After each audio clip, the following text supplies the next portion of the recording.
ng kagat. Ang 5,000 piso.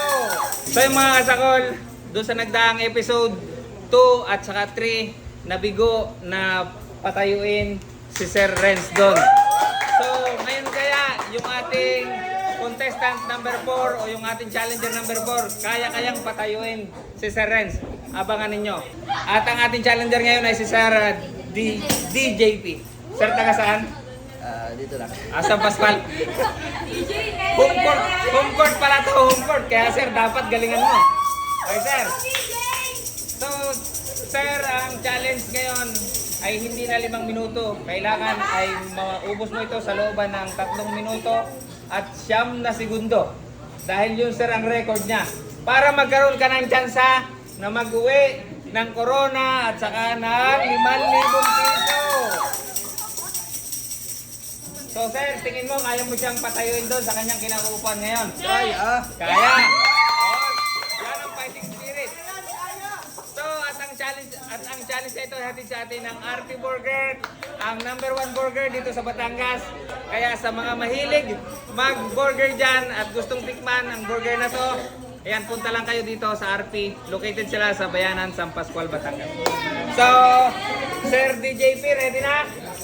So, Sir DJP, ready? In 3, 2, 1, attack!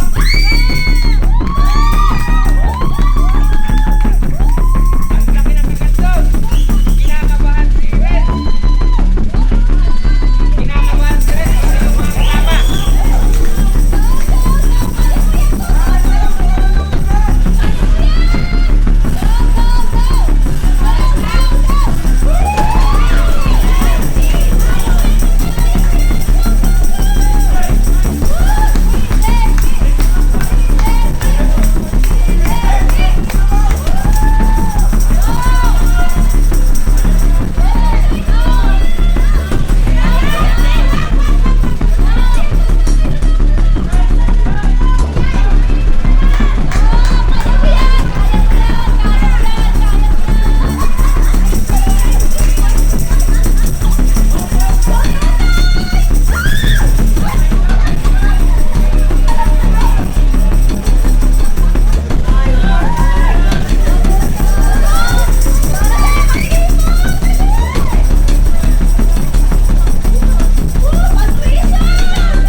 Bibigyan kita ng pagkakataon na enjoyin yung burger, pero yung 5,000 sir, hindi ko na pwedeng ibigay sa'yo. Okay lang yan!